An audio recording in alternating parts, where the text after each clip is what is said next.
is. So we're the Alliance for Digital Equity for Western Mass. All right, gotta get my rate. And so I'm going to show you a timeline in a bit in terms of how long we've been around. We're relatively new, but the title, Alliance for Digital Equity, underscore the word digital equity. We began this discussion in March, April 2020. And in those days, we were talking about digital divides, and that digital divides became digital equity in a hurry as we understood the relationship of being connected to all the things in life that are important. And then some: employment, economics, works, healthcare, social civic engagement, access to food, education. So digital equity became a really critical discussion over the last 3 years. So I'm not going to read this to you, but this gives you a sense of how we are organizing our approach to digital equity for all people in the in Western Mass, with targeting our folks who are facing some of the largest challenges. And so we published an assessment. I don't have a link handy. Michael, maybe you can put that link in the chat. Yep. For folks that may not have seen the assessment report. But the assessment report took a look at digital equity issues across the valley, all 69 municipalities. And so you have some facts here out in front of you.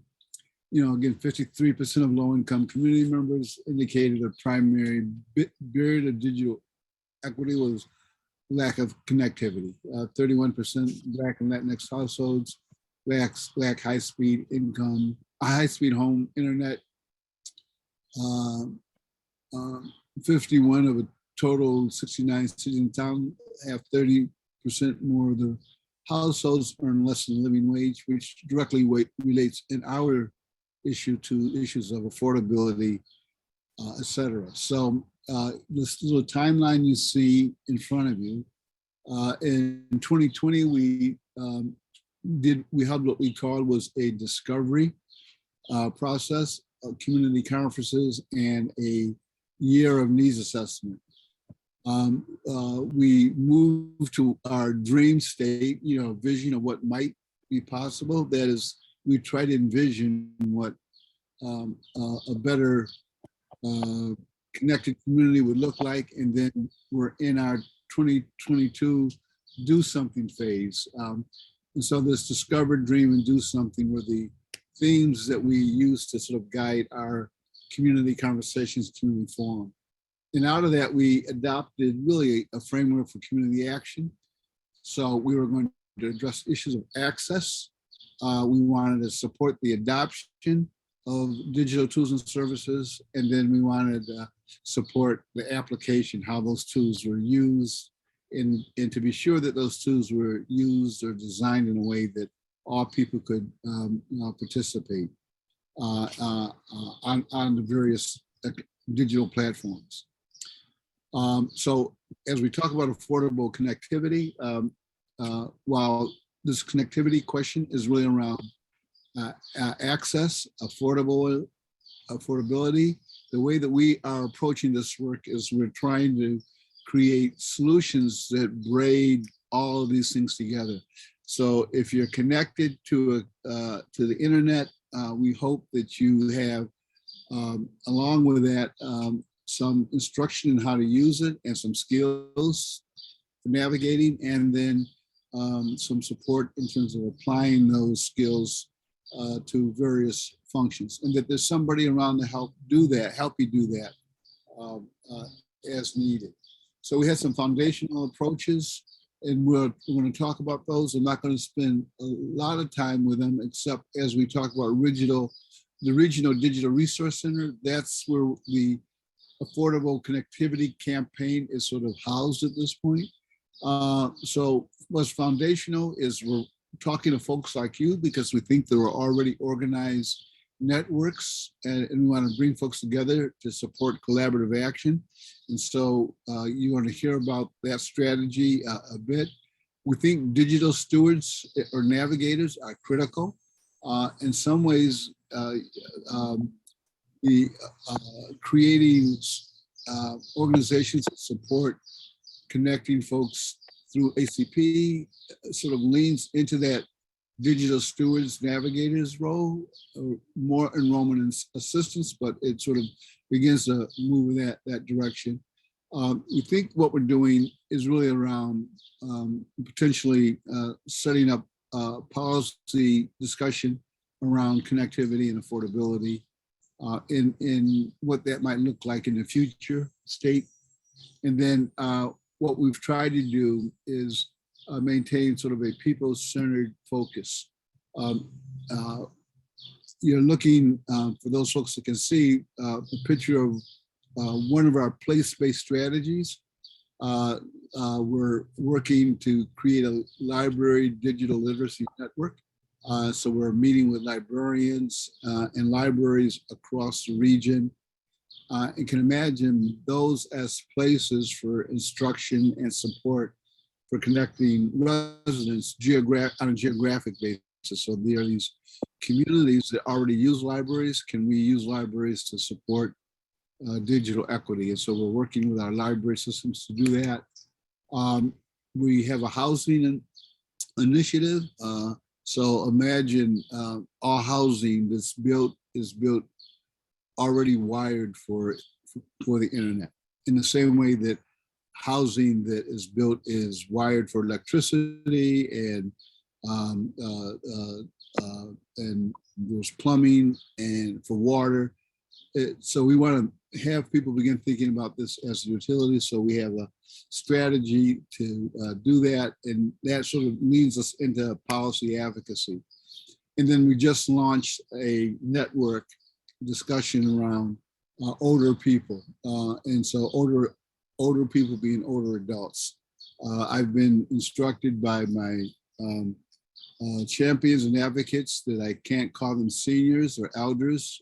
They're older adults, and so we have an older adult initiative, and our aim is to organize around that population and provide supports and resources for their connectivity. They tend to be one of the least connected populations in our region. And then we had this idea around a virtual regional consumer digital resource center. And all those words means then how do we work together? How do we create a hub that will support access, application, and adoption of services? And so this regional resource center, virtual resource center, is part of creating improved access by launching an affordable connectivity program campaign. So that's where this campaign sort of nests along with the other initiatives. And so this campaign has a set of core participants, the Alliance itself, convening and bringing other resources to the table. Education Superhighway, they are a national nonprofit or expert in affordable connectivity program. They've already completed 2 training initiatives with us around how to enroll folks, so primarily around awareness at this point. And then we are linking this initiative to look for help and 413 cares in terms of those platforms as a way of helping to connect folks, one, to information, but also providing a vital connection and source of referral for the program and for the campaign that we're launching. So those are our sort of core partners, or I think our operating partners that we wanted to reference, and we're going to add to that list. And I am going to hand off this presentation to Michael, but before I do that, let me just pause for a second, because I ran through that presentation without taking a breath or looking for questions. And so let me just breathe and see if there are any questions that folks have right off the top around the Alliance itself, where we're going, and or what this means. Did I do a good job? Okay, all right. All right, so I'm gonna hand this over to Michael, and we're gonna move right into a discussion of the Affordable Connectivity Program. And Michael, you just tell me when to click forward and I'll move the PowerPoint for you. Great. Thanks, Frank. So I think what we'll do is, Frank sort of did the Alliance context. I'm going to do the context in terms of affordable connectivity and then move into the actual grant opportunity, which is why we're all here. So the Affordable Connectivity Program, or the ACP, got created in December of 2021, and it's run by the FCC, so at the federal level, and it's probably the newest federal benefit that's been created in a long time. So it's a new opportunity. Eligibility is seemingly easy. It's pretty broad in that regard. And so when we reached out and we're thinking about organizations in the Valley who were doing this work, it covers a lot of people. So households that are below 200% of federal poverty, if they're receiving SNAP or Mass Health, SSI, if they're in public housing, if they get vets pensions or survivor benefits. One of the more interesting ones, if a student's in free and reduced lunch, which if some of you know, nowadays there's community-based school lunches. So just by being in the district, everyone's enrolled, which means that every family whose kid is in one of those districts, like in Springfield, is automatically eligible. And then some others, if you've gotten a Pell Grant or you're participating in WIC. So Frank, you can go to the next one. So what people get if they're enrolled in ACP is, oh, Frank, you made a typo in your edits. But Yeah, so let's go back. all right. So households will get up to $30 in internet service, or towards internet service, which as well as is a one-time $100 discount towards a laptop, a desktop, or tablet. The equipment is secondary because it seems like that's a bit more of a hurdle. But to give you a sense, what's interesting about the $30 in Western Mass, Comcast serves 39 of the 69 communities in the 3 counties. And up until recently, their accessible program is called Internet Essentials, which costs $9.95 a month. And it was affordable. There was a lot of debate, depending on what side of the fence you were on, whether it was quality or not, especially when you had multiple people in a household. What this will do, they created a new project, a product called Internet Essentials Plus, which costs $30, and it's a higher quality service. And so basically, if you were ACP eligible, you could buy this higher quality, faster service, and it would be $0 to the household. So people can either upgrade or they can get better service for free. And there's 3 ways to apply. You can apply online, by mail, and then directly through the internet service provider or the ISP. So Frank can go to the next one. So online, the way you do it is you go to this government website, and there's 3 steps. And mostly I want to go through this just to give you a sense of like what's involved. So everyone who's applying online needs to have an email address. So if someone does not have an internet email address, what we've learned is that part of it is going through and creating an email address for them, because they need that to navigate the system. Then they have to create a username and password. So those 2 first steps, if you don't have digital skills, clearly you would need some support in doing that. And that's where, having someone help with these enrollment assistance is vital just to get out of the gate. And then the third part is uploading supporting documents, which seemingly can be easy, but in real life, we're discovering that it's not. So there's always blips in these programs. So Frank, you go to the next one. And then by mail, there's hard copies that either are printable that an advocate can download, or I think they can be requested by phone in English and Spanish. In that case, the person does not need an email address, and they can submit the supporting documents when mailed. My sense is most people are doing this with assistance online, but it is an option, just because there's this catch-22 of applying for something for internet access if you don't have internet access. So Frank, you can go to the next one. So in terms of, those of us in West, in the 3 counties of Camden, Hampshire, and Franklin, the primary ISPs that we're looking at is Comcast, which is the biggest. Charter and Spectrum, which serve primarily the Holyoke, Chicopee area. Crocker, which serves most of Franklin County. There's Whip City Fiber, which is Westfield Gas and Electric. South Headley Gas and Electric. Greenfield, which is GCET, which is, because it's community-based, is probably the easiest and most collaborative process, and then Verizon to some extent. There's also, for people who don't have homes, ACP is available and has mobile options. So that's something that can facilitate if, we're working with folks who don't have a house to get wired to. Frank, you can go to the next one. So just to sort of identify some of the issues that we've already discovered, and this is both, I think, going into this process eyes open, but as you decide if it makes sense, is there's 2 parts of the process. That's enrolling for ACP with the feds, and then there's turning around once you get your eligibility confirmed and going to an internet service provider and getting the service. And so because there's 2 steps, sometimes people got caught in between.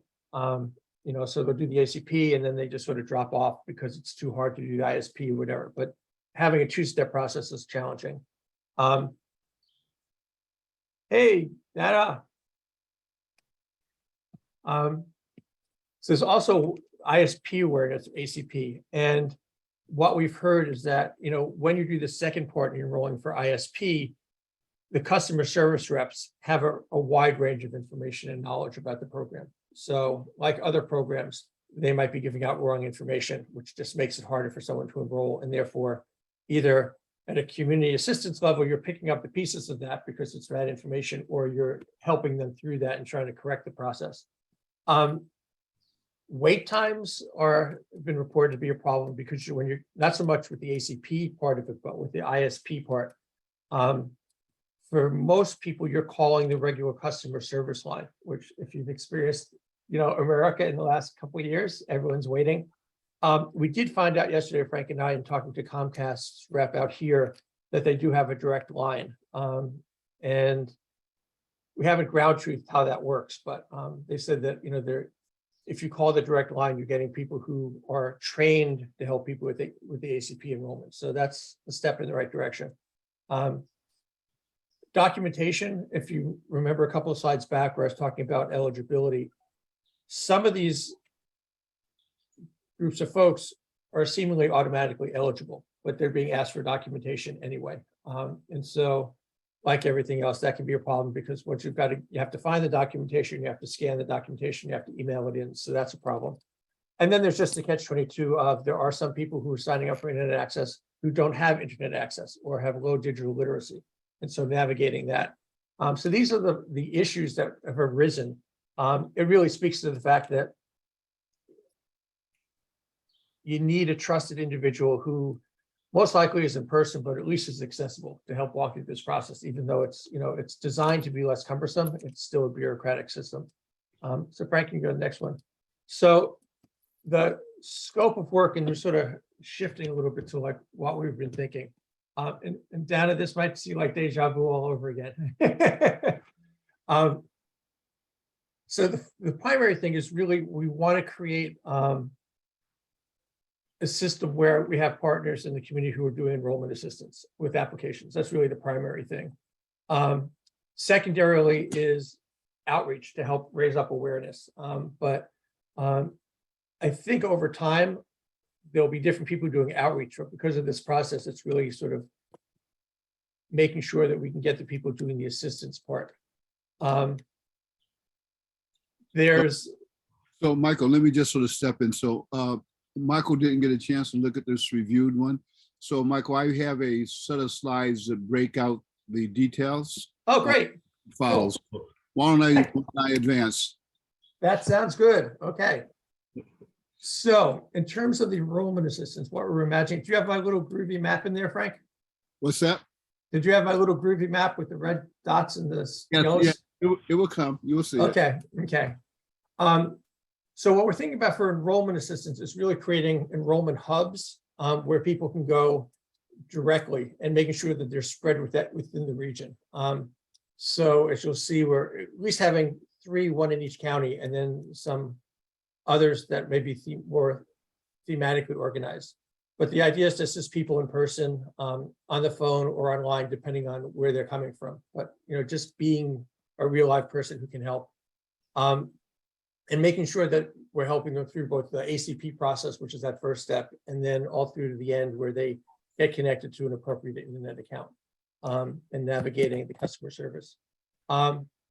In terms of the outreach, it's working with people who are likely eligible, and so you all are serving people in that category. One of the reasons we reached out to you is just because you're touching lots of people who are eligible, who would benefit from this and may or may not be aware or may or not be able to navigate it on them by themselves. And then the other part of with enrollment assistance is we're looking for these enrollment hubs, which will catch referrals from organizations throughout the region, but also that being cognizant that there's smaller organizations that are working with particularly targeted groups of people who are often harder to find or harder to engage for whatever reason. And so we want to make sure that we're putting some money in that category as well, so that it's not just a broad reach, but that there's also some targeted focused work. So the next one, Frank. Part of what we're hoping to do, because we're fortunate in the Valley of having 2 different online referral databases. So there's 413 Cares, which some of you might know about, which primarily serves Hampden and Hampshire counties. And through 413 Cares, organizations who are participating can make online referrals. So you can see someone make a referral, and then in this context, the organization that's catching the referrals then pick it up and help with the ACP. So there's built-in tracking and handoff. And then we've been working closely with Look for Help. And although Look for Help does not have that referral component, clearly it is the platform for making people aware of services and providing contact information. So we're going to utilize both of these. Just, we now have an infrastructure, so we should be using to the fullest extent we can. So here's the cool picture. And this is just to visualize what we're thinking about. So the red dots are what we're thinking about for enrollment hubs. So you'll see they're sort of spread up and down the Valley. And then the yellow ones are organizations throughout the Valley who are just doing their work, so they're doing SNAP enrollment or mass health enrollment or LIHEAP or whatever. To give you an example, someone's a food pantry, and then, a family comes in and through the discussion, whether it's an intake or just a informal conversation, someone at the food pantry just discovers that they're eligible for ACP, but they don't know about it. So the idea would be most likely that food pantry doesn't have the bandwidth and the time to sort of do the enrollment assistance, but they know where to send somebody. And sending them would be the red dot. So it could be geographic. So, if you were in Conway, you could maybe send someone to Greenfield if that's what the red dot is. Or if you were, in Holland in Hampden County, maybe you'd send someone to Springfield. We're also thinking that there might be a couple of red dots that are more thematically oriented. So to give you an example with older adults, LifePath serves Franklin County, Highland Valley Elder Services primarily serves Hampshire County, then Greater Springfield Senior Services serves Hampden County. And so it might be that the person in LifePath could refer out to a Franklin County group, but they might really know the person who is working in, just say Highland Valley is the one who's the red dot for older adults. We could do the handoff there. So we're trying to figure out the networks. And as Frank said, one of the foundational approaches for the Alliance is there's networks of people all up and down the Valley who are working together already. So we're not trying to create anything new. We're just trying to connect the dots so that and give people resources. And in terms of reporting, which I would say Frank and I have been through the grant getting and reporting process for years. The idea is really to make it very basic. It's sort of a low bar. What we want to be able to document is how many people got touched through outreach, and with some reasonable approach, and a description of the outreach efforts. And there will be best practices that work with certain groups and not with others, or in certain areas and not with others. It's just mostly this is not about are you doing the work, but more informing the strategies that we can sort of send things up the food chain nationally, or share them with people across the Commonwealth or with other organizations about what the best practices are. And then because we're looking at this referral network enrollment hub concept, getting a sense of how many referrals are received by the enrollment hub, how many people are assisted. There will be inevitably a drop off between people assisted and people who are successful enrolled on ACP. And even if they're successful, you might not know about it. So I think we're going into it with years of understanding that that's the way it plays out. And then farther down the pike, the number of people who successfully enroll with the ISP. And you may or may not know that, but it's really the best, our best effort to sort of figure out if we're doing this. We know community-based enrollment assistance it works and outreach works. But we don't care about demographic data. So you're not having this, there's no need to slice and dice anything. It's really just to sort of say, this is the approach and how is it working? So you can go ahead, Frank. And then in terms of what the Alliance is hoping to deliver in terms of support is whatever the grantees are, we're going to make sure that there's a training at the very beginning. So early September for all the grantees from Education Superhighway. As Frank mentioned, they've been doing this work nationally and really can provide the expertise and support. So out of the gate, there'll be that training. We're thinking that the Alliance will then convene the hub organizations, the grantees on a monthly basis to share best practices and problem solve. And if there's issues that need advocacy, raise up issues. So data, health access networks for digital equity.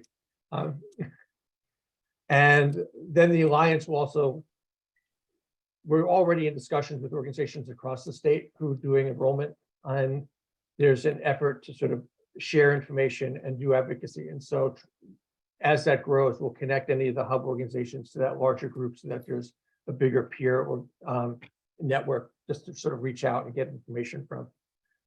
Okay, Frank.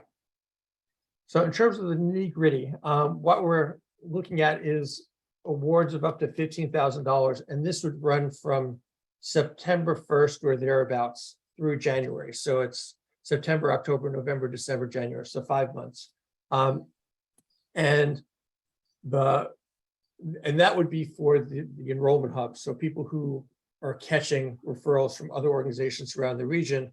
And then we're also anticipating that there'll be these lower capacity organizations that are engaging the harder to engage populations and helping them, but they're not catching the broader regional referrals. And so those folks might get smaller grants, and there might be a few of them depending on who comes forward. And then the payments would be, there'd be two, one upon award and then one mid-grant. The thing that I think is really important to underscore is Mass Broadband Institute, which is the quasi-state organization that has gotten tapped by the legislature to do everything digital equity. So the legislature gave MBI, as it's called, $50 million to work on digital equity, and that's out of ARPA funding. And the money is supposed to be made available starting in September.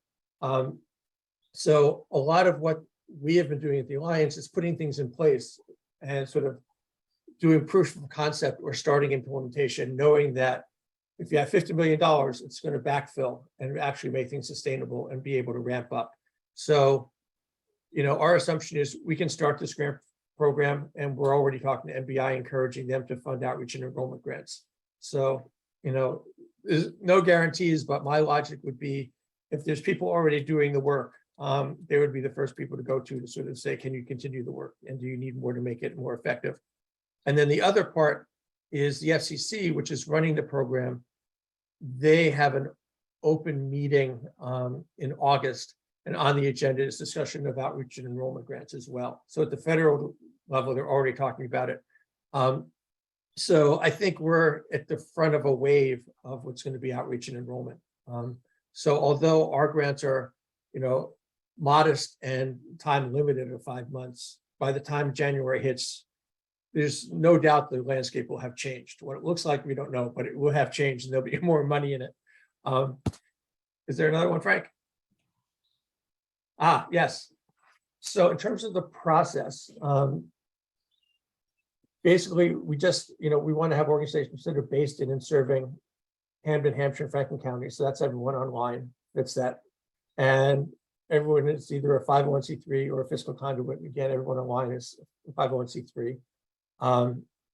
And the application process, we're going to be using Bay State's grant portal. The application's not live yet. It'll probably be live in the beginning of August. And somewhere in there, we will also post, and I'll send you all out an email to this regard, but posting both in Word and PDF, the application questions so that they're accessible. So even if we're a little delayed getting the application process up, you'll see what they are. And I think I just want to underscore that the application is intended to be simple and straightforward. So, the goal is to sort of connect the organizations who can do this work the best and get people enrolled, as opposed to make it highly competitive, tricky, scoring kind of stuff. We want to get money out into the community to get the work started. And we're going to be reviewing proposals starting August 22nd. It'll be on a rolling basis based on availability. And we're hoping to make decisions anytime on starting after August 22nd through September 16th, generally speaking. And there might be some tweaking based on that. But again, the idea is really to sort of get the money out into the community and working. And I think there's one more slide, right, Frank? Yeah. So we'll share this out, but the official information is at affordableconnectivity.gov rather. And as Frank had mentioned, we already held 2 ACP 101 workshops, and I'll share out the link as well, but Education Superhighway did that for us, and it goes through some of the details. So it's probably helpful just as you're thinking about doing this, understanding a little bit of like what's involved. And the other resource is just worthwhile because it's, anyone who does this work is going to ask this question. We just found out this week that the city of Boston has an information flyer that's already translated into 16 languages and ASL. So that's, there's an effort across the state to sort of raise things up. And you can always email me and I'll put the email into the chat as well. So I think that's it, right, Frank? That's it.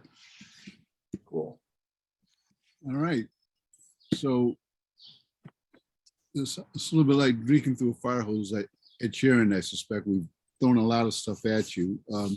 We'll clean up the PowerPoint and we can actually distribute the PowerPoint to you, so you'll have that for your reference. And we do have this recorded, so we'll put the recording up as well. So if you wanted to go back or have someone else in your organization take a look, listen to us talk, we could connect them to that as well. So those are the added resources. And then obviously Michael's running this campaign and he's available for one-on-one conversations as needed. So why don't I pause there and why don't we entertain some questions from you all. Becky, go ahead.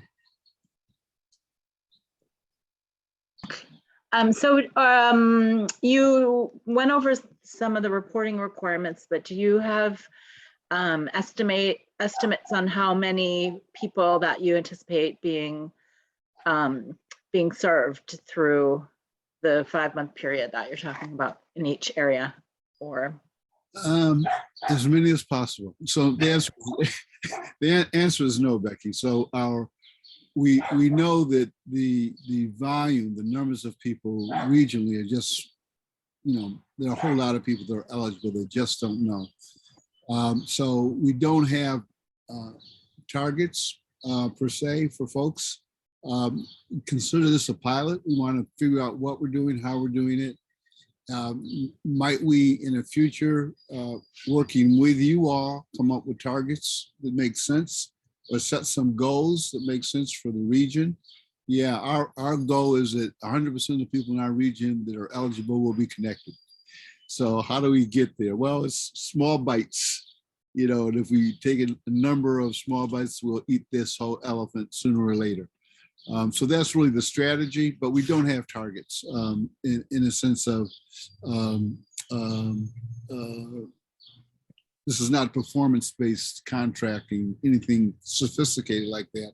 We're really looking to help organizations that are already doing this work, quite frankly, ramp up and do this extra, because what it does for low-income folks, we all work with them, it puts an additional $30 a month in their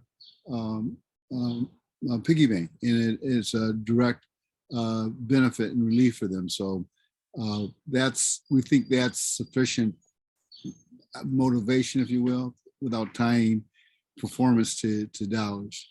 Yeah, and I think yeah, it's helpful. Thanks. Yeah, the thing I would add also is, it's a new program, and so when it got launched, I think there was an expectation that, on paper it looks simple, and you sort of peel back the onion a little bit, and you say it's lots of steps with people who may or may not have the documentation, and working with ISPs who may or may not be well trained, and so it's not necessarily easy. And so I think a lot of this is helping people and also then documenting how to make it better, because there's room for improvement. And, the way to do this, sort of have authentic engagement with people and be able to report out. And, there might be ways that go smooth, and there might be situations where there needs to be tweaking.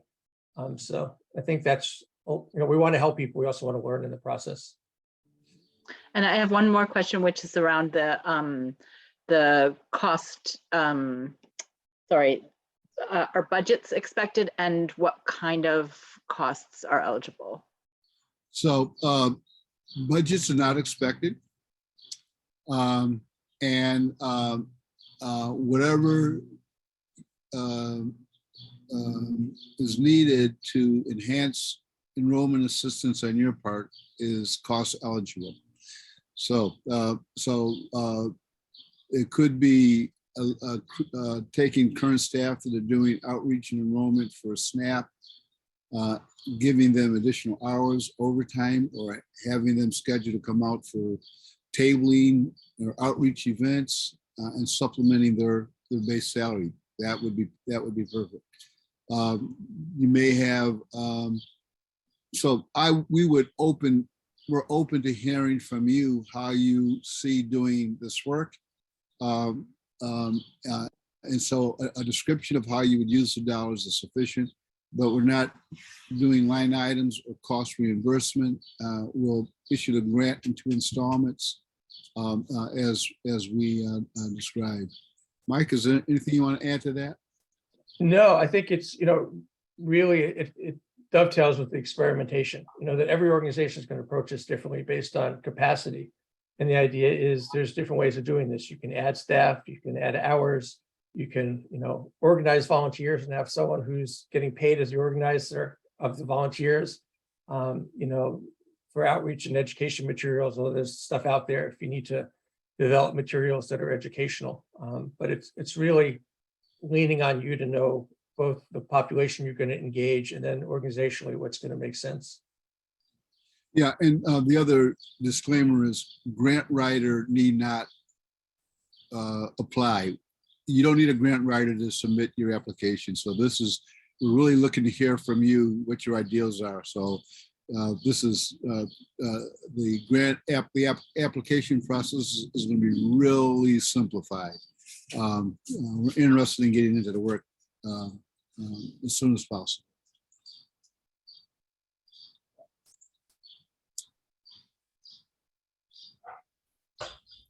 Donna. Hi.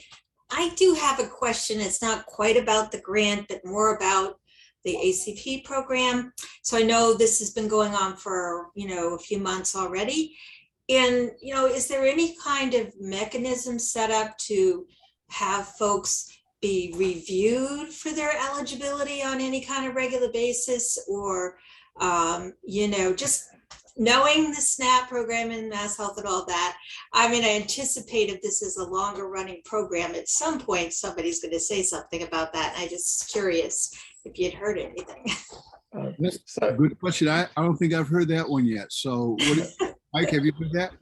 That's no, what- I don't think, Dana, that they've caught up to themselves in that regard. It's Yeah. also, the other thing that's very interesting about this, unlike a lot of the other programs, like if you think about Mass Health, so you got CMS at the federal level, and then you have the state agencies managing. The FCC doesn't do this work, like normally. That's not what they do. So they're not set up, and there's currently no state agency that is holding this. It might be the NBI gives out the money, but it's not the same kind of accountability. So unlike Mass Health, which has to sort of report to CMS at some point about continued eligibility, nothing's in place because I think the players are all a little bit different and it's brand new. So you're right, somewhere down the road, someone's going to say there's fraud and abuse, so we have to stop it, but they haven't figured that one out yet. So right now, I think they're just trying to push it out. Good. Maybe it'll stay that way. Thank you. So the program, as I understand it, is in place for at least 5 years for sure. And then the assumption is that once it's deployed deeply, it's going to become a standard built-in solution. So potentially maybe 5 years out, there's a certification process that gets added on.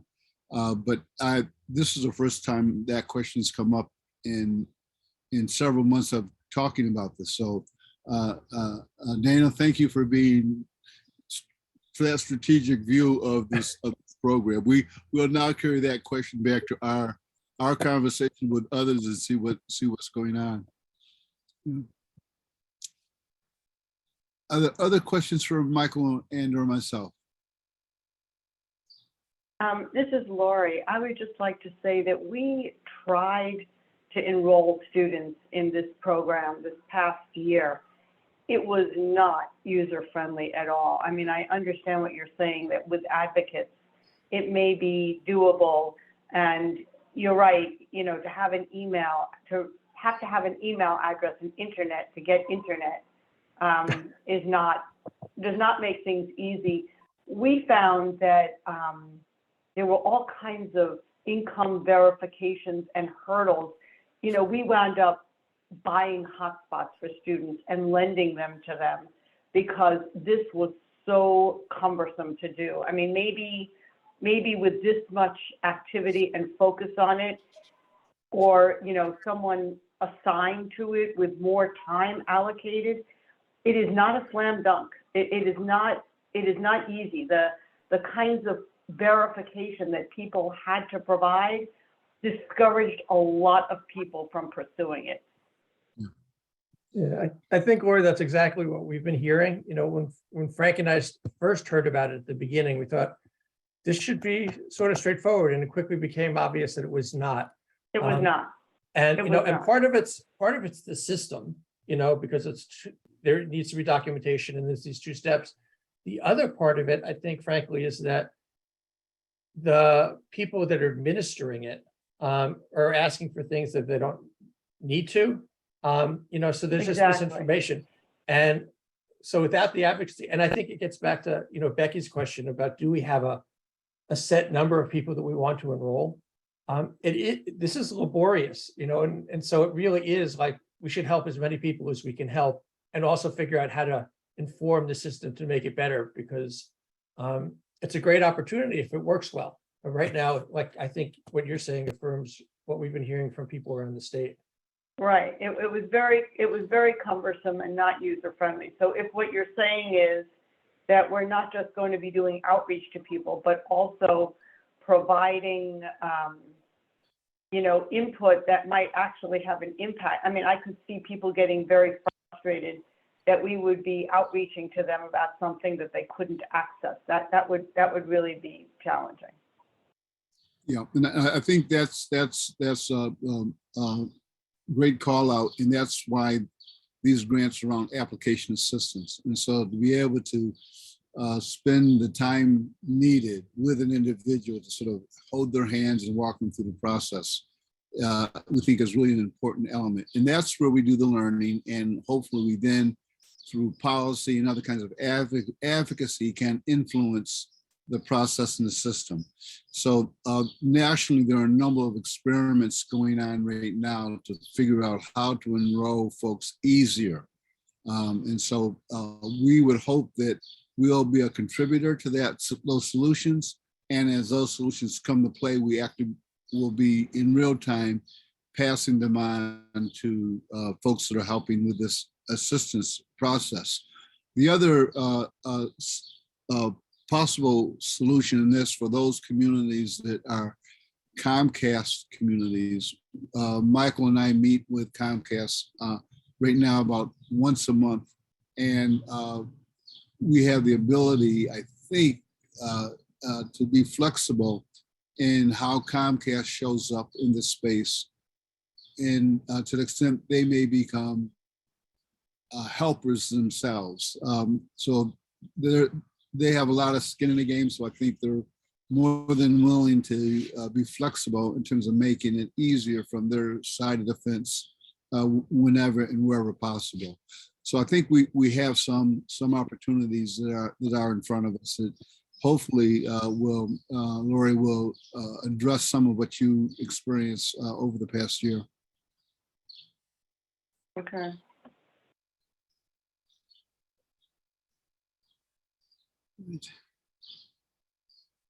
So any other questions for us? So in terms of next steps, we will, once we get the recording, we'll post it and I'll send you an email with the link, as well as when we get the questions posted, I'll let you know about that. So you've got that. Anything else that we promised, Frank, that I'm forgetting? No, I think we're set. We're going to probably continue to hold these kinds of conversations with communities to see if we can get interest. If you know of organizations that you think could play a vital or pivotal role there, put them in touch with us. Let us know who they are. You have Mike's contact information, so direct them to have a conversation with Michael.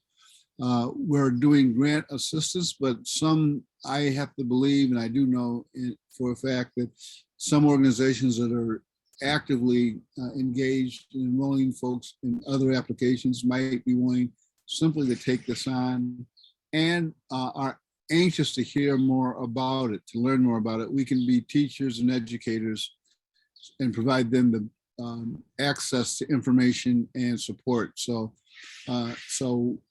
beyond what we're doing here, we can do more with the community in general. So share that information with your networks so the folks will feel comfortable coming to us for assistance.